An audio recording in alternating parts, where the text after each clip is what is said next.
so many struggles para makahimo ko ani nga video, grabe. But anyway, mother duties man ginauna. Okay, so ang duha ka nila lang, Gia and Gail, sleep na sila, taking their afternoon nap. Pero talag sa ragid sila kay basta na ami diri sa wawon magsigira na sila play outside. But it's what I like also because dili kay sila lesser ang ilang time sa TV, lesser po ang ilang time sa cellphone. So that's why I like it here. Kaya if naasa sila hinuon sa gawas, they get to play with kanang mga physical activities. Lecture. For this second lecture nato paradigm shift. Diba? When we talked about paradigm, we mentioned, Stephen Covey mentioned that all the things that we see and all the things that we say are all just reflections of our own perceptions, of our own paradigms. Yes, and those paradigms are actually being conditioned by a lot of things, no? Diba na mention that we are conditioned to see things not as it is but as we are conditioned to see them. So ingon si Stephen Covey. So we are things lang based sa ato ang own interpretations. So does that mean nga wala na gyud fact, there's no objective truth to anything that we see? Kay we tend to interpret man. So actually according to Stephen Covey, there is this what we call principle-centered paradigm. You know, this principle-centered paradigm, kung ang ato ang paradigm daw kuno naka-anchor na into these principles, we can never be questioned whether we are right or wrong because these principle-centered paradigms are always right. Honestly, actually na ako i-stand para wala akong malimtan. I have a guide, principles of fairness, integrity and honesty, service, human dignity and growth and change.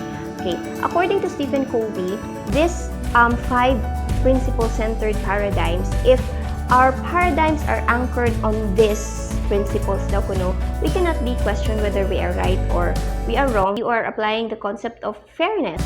Can you be questioned whether you are being right or wrong? So of course, dili. So when you are being kanang honest, when you give service, no, when you respect human dignity, and when you observe the principles of growth and change, that according to Stephen Covey, if your paradigms are anchored on those things, so dili ka ma-question whether you are right or wrong. Now, if we are trying to examine, no, we were talking about nga kita dai tagsa-tagsa natay kaugalingong mga paradigms, no, and those paradigms are being conditioned by a lot of things, no. Does that mean nga dili na siya ma-change? It can. So according to Stephen Covey introduced the concept of having a paradigm shift, no? Because we know that there exists a certain paradigm, this principle-centered paradigm nga if we anchor on those, we cannot be questioned whether we are right or wrong because it is always right. So meaning to say, if we try to internalize and if we try to examine our own paradigms and if we think that our paradigms are not yet anchored on those principles, we can actually have a paradigm shift. Okay, that's the concept of paradigm shift. I-shift imong paradigm, it's as simple as that. Actually, si Stephen Covey, when he discussed ang concept sa paradigm shift, medyo dugay na gid kayo siya. It started from the Industrial Revolution pa, and then, diba, there's a lot of changes. And then, there was even a time daw kuno, according to him, according sa book, there was even a time when the world believed that the earth is flat, no? Kang Copernicus man siguro na, ay, kalimot na ko. But there's this era nga nagaingon nga the world is flat.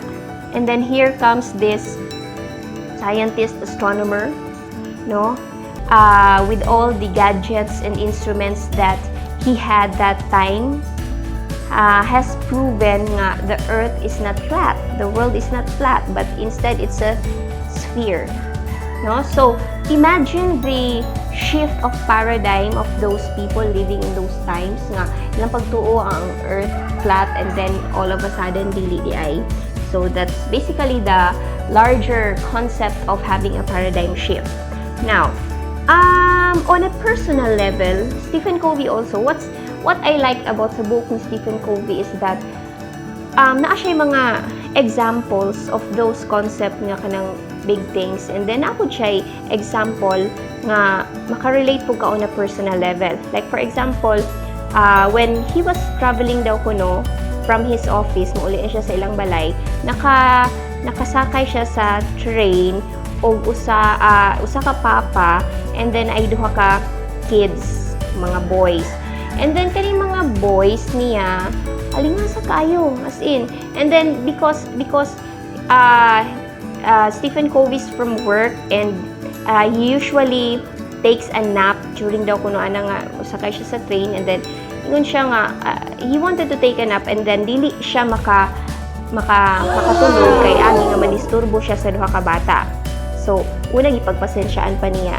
And then kadugayan di nagto siya kaagwanta. What he did was he approached the father. Ingon ang gingnan niya yung father nga, please badlungan imo ang mga anak because makadisturbo sila sa pasahero, especially nako kay I wanted to have some rest and I can't because of your children, because of your boys. So kadto. But then the father answered. So siya nga, kanang I did not notice that, sorry kayo.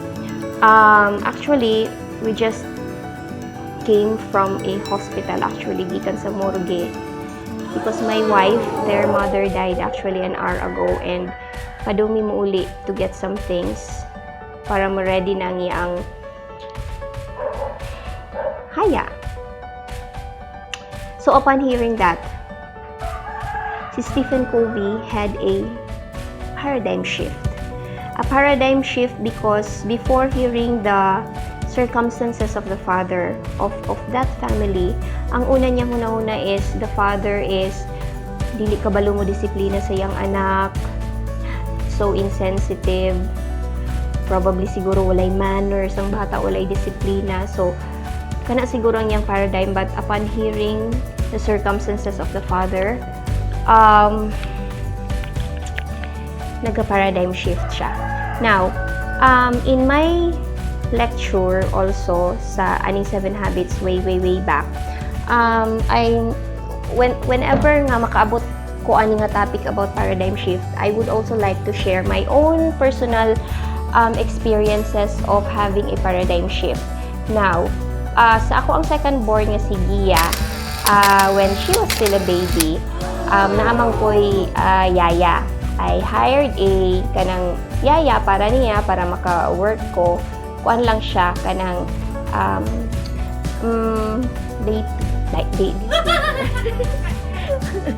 stay out. Maadlaw lang siya na adin, uli ra siya. Every morning, maabot siya around 7 a.m. Just in time para gikan ako for work.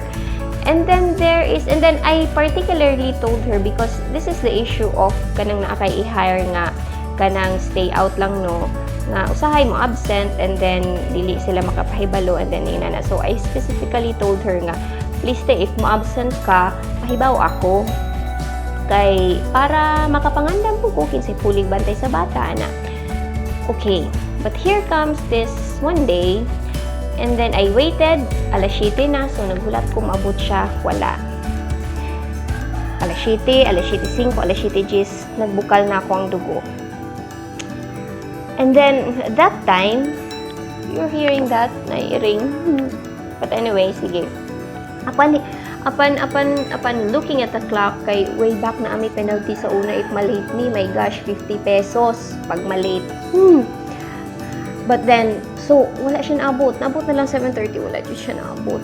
So, napungot ko. Sa ako huna-huna, bantay lang kainin. Balik ni mo duty the following day. Ako yun kang istoryahan. Na-hassle ko, all things.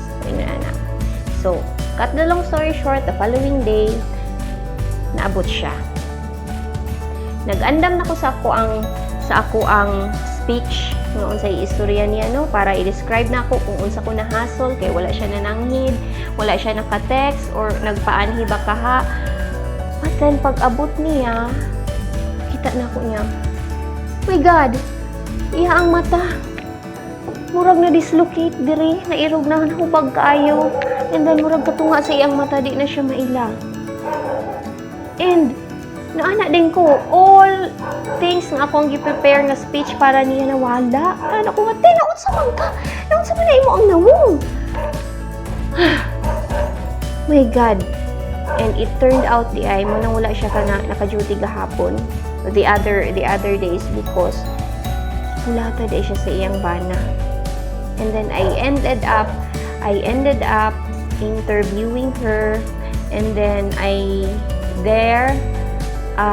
knew nga battered wife day siya, and then day siya battered wife na siya ka ng cycle bitaw sa battered wife kay ko nga te okay ra gid ka te kanang dili ka mo report ana sa naka-report ka sa pulis ana te okay ra na nimo te anak ko. And then ingon siya nga okay ra man pud ko day kay ipalitan naman pud ko niya og pain reliever. Luto naman po siyang pamahaw.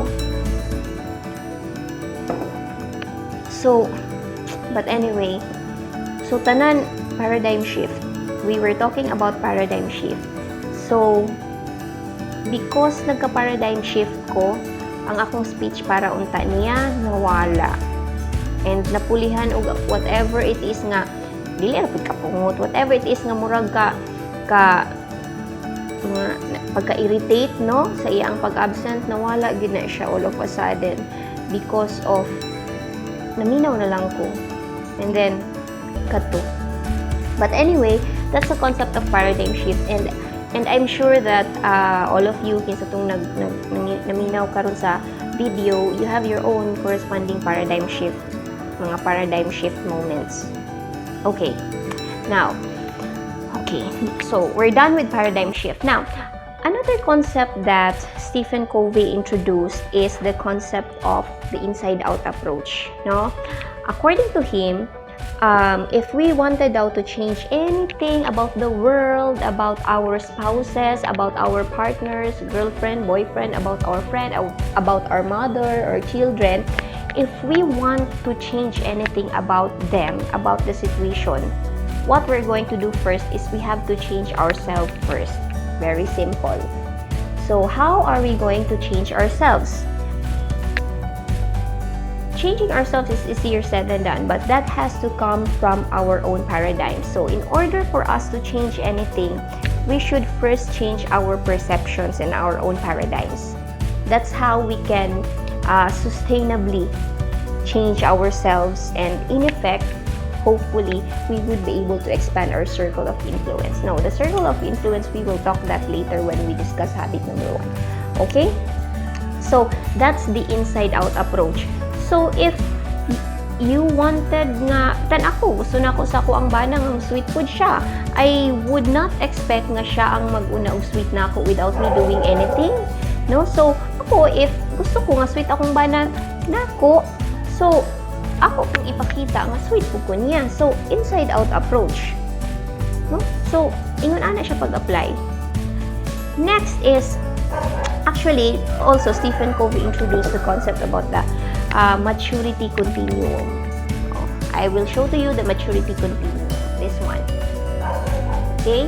So, as you can see, ang maturity continuum is divided, or not divided, but naa siya level.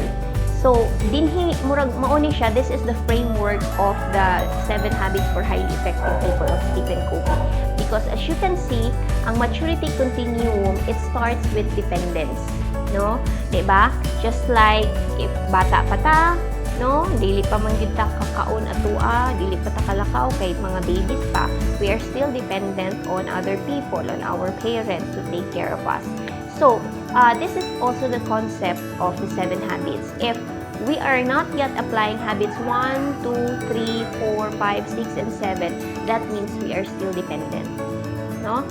And if we are going daw kuno to apply habits 1, 2, and 3, upo man nato ma-discuss what are these habits. If we are already applying habits 1, 2, and 3, then we would be able to achieve independence, no? Diba? You know what is kanang independence as opposed to dependence. So, pag may tag-independent, we are already very capable. We can do things on our own, no? We are already, if we are able to apply first, second, and third habit, so we are already personally effective. We can do things on our own. Okay? But however, the goal of, although the 7 habits are habits of personal effectiveness, it does not stop from being independent. No? It does not stop us from being independent because the ultimate goal of the 7 habits is actually interdependence. No? Interdependence is higher than independence because as opposed to independence saying, okay, I can do things on my own, I am already very competent, I know my way around here. So, the concept of interdependence actually is realizing and recognizing that I am competent enough, but I also realize and I also accept that I need other people so that we can achieve better results. That's the concept of interdependence. And take note, interdependence is the ultimate goal of the 7 habits.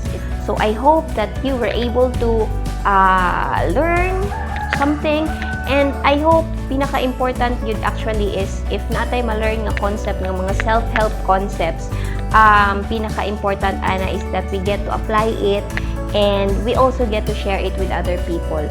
So with that being said, I hope that you are all safe, you are all healthy. So take care of yourself. This has been Ana Flor Adrias, no? Saying to you, live, share, and learn. Okay? So, bye-bye. See you in our next lecture series.